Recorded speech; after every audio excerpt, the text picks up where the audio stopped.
Hello everyone, Dr. Smith, physical therapist and second year law student here.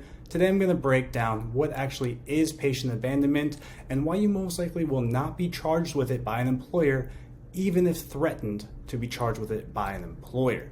Now before I get into this, please like this video, please subscribe to the channel, make sure that you turn on notifications so you do not miss out on any new content, but let's get right into it. Now one of the most common questions I get asked online or in my private Discord or that I see posted in large Facebook groups is, hey, I'm resigning from my job and my employer has threatened me with patient abandonment.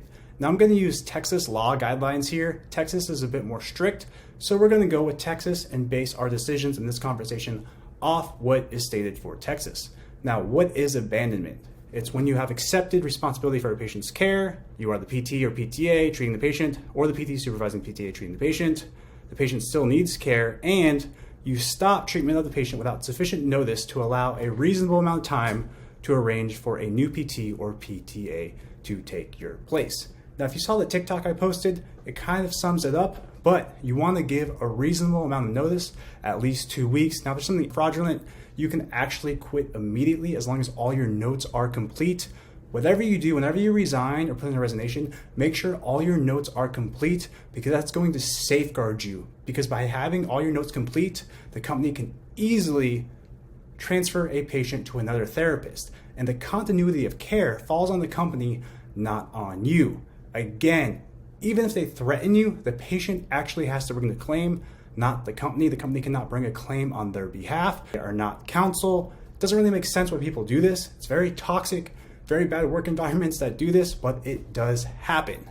Now, what you have to remember is that you have to have all your notes complete and you want to give at least a 2-week notice. And I know this is Texas, so it's a bit more strict, but by having all of your notes complete, again, they can continue care easily. And for you to actually be charged with patient abandonment, the patient needs to bring the claim, not your current or former employer, because it falls on the plaintiff to present the burden of proof, aka the evidence that they were actually abandoned. So referring back to Texas law, let's look at examples of what is not considered abandonment.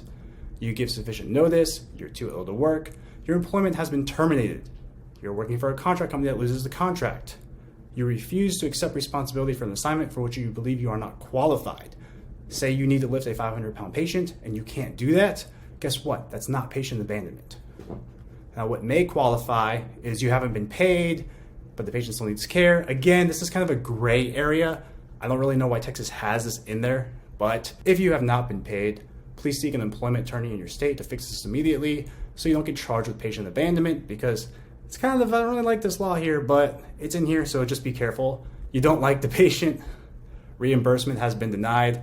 Again, some of these are gray areas. If you got an attorney yourself, this will probably be thrown out. But there's something to consider. If you ever are actually charged with this, seek counsel in your state immediately, because honestly, this is a bunch of BS. What I would do moving forward, and again, this is just my personal opinion of what I would do, is I would always give a 2 to 4 week notice, because that's what's in this Texas law here, and you want to, be protected. So give that 2 to 4 week notice. Make sure your notes are complete, and say you're not leaving for 2 to 4 weeks. Make sure at the time you leave, your last day, or even before that time, that all your notes are complete.